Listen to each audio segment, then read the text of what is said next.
J'ai fini par comprendre que, sous prétexte de mythe 68 arts de liberté, j'étais devenue l'esclave.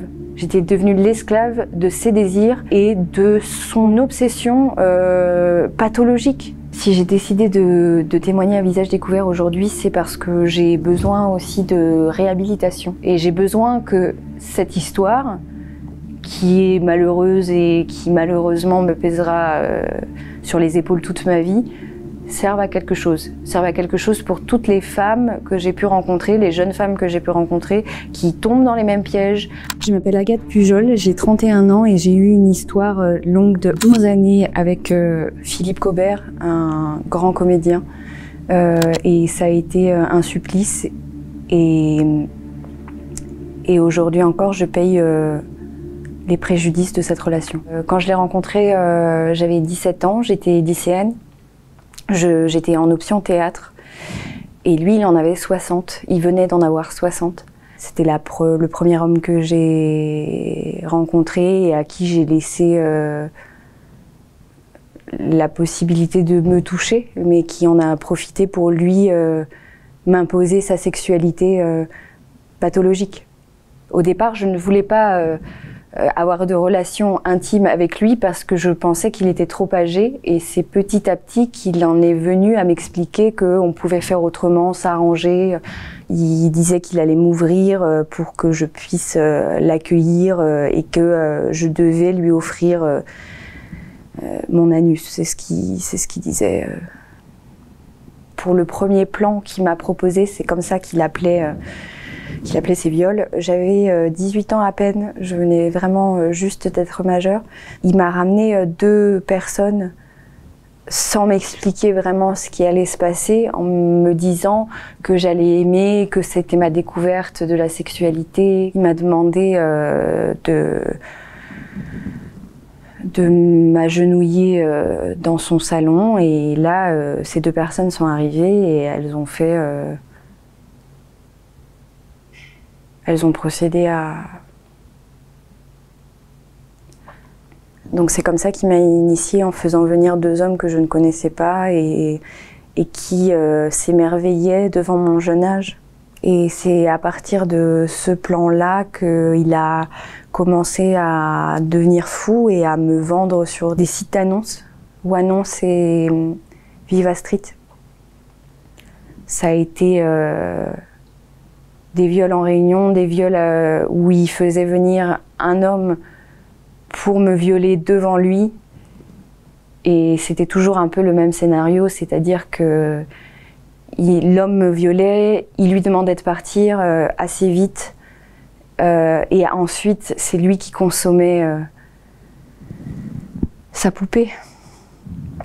Il a instillé cette violence et il me disait que j'en avais besoin, que c'était ma condition de femme d'être un petit peu maso sur les bords, et que c'est de cette manière qu'il arrivait à ses fins dans l'humiliation. Il fallait que je sois émotionnellement instable pour qu'il puisse lui agir comme il le souhaitait et que je ne pose pas trop de questions, parce que c'est vrai que moi je lui signifiais que ça ne me plaisait pas. Mais il m'expliquait que pour que lui puisse bander, il fallait que je m'accommode de ses fantasmes à lui.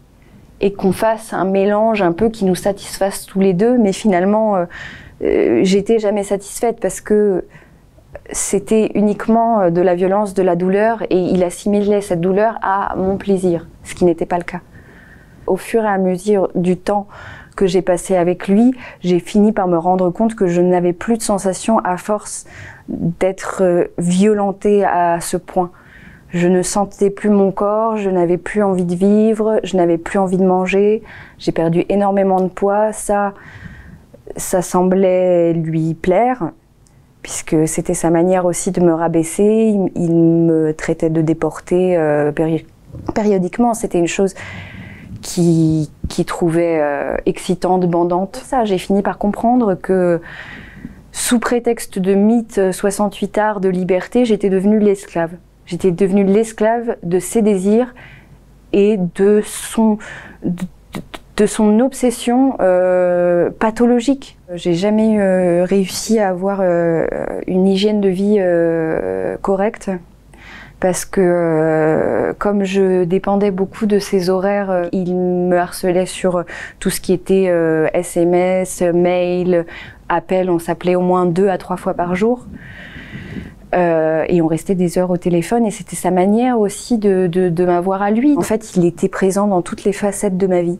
C'est-à-dire que j'étais devenue sa femme de ménage, j'étais devenue sa pute personnelle, j'étais devenue un peu toutes ces choses-là qui me forçaient à être toujours présente dans sa vie et je n'avais pas vraiment beaucoup de temps pour m'occuper de moi.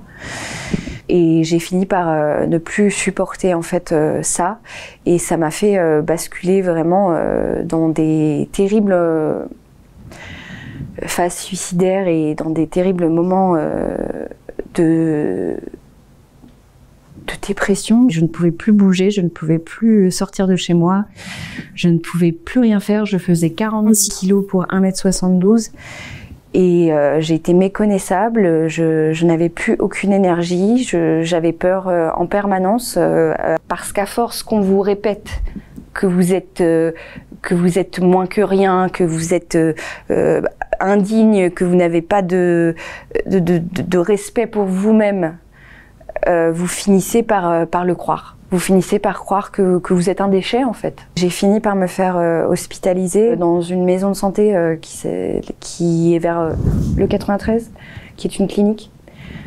Et c'est à partir de ce moment-là où j'ai pu dormir. Aujourd'hui, je paye encore les souffrances que j'ai pu endurer à cette époque-là et que je bascule d'hypersomnie en insomnie, que c'est des cauchemars permanents et j'ose espérer qu'on peut vraiment guérir de telles expériences, mais ça semble insurmontable parfois. Ça a été assez long d'arriver à comprendre si j'allais avoir la force de porter plainte. Il m'a fallu plusieurs mois. Finalement, j'ai fini par comprendre que j'étais légitime. Je pense que c'est ça qui m'a poussée à porter plainte. C'est à partir du moment où j'ai fini par comprendre que j'étais réellement une victime de tout ça. Si j'ai décidé de témoigner à visage découvert aujourd'hui, c'est parce que j'ai besoin aussi de réhabilitation. C'est aussi une façon de laver son honneur d'une certaine manière. Parce que je ne peux pas continuer à vivre comme si de rien n'était, en m'asseyant sur toutes ces violences et en me disant ça ira, tout le monde est passé par là. Et j'ai besoin que cette histoire, qui est malheureuse et qui malheureusement me pèsera sur les épaules toute ma vie, serve à quelque chose. Serve à quelque chose pour toutes les femmes que j'ai pu rencontrer, les jeunes femmes que j'ai pu rencontrer, qui tombent dans les mêmes pièges, qui elles n'ont pas forcément l'impudeur, puisque c'est ce qui va m'être reproché, de parler.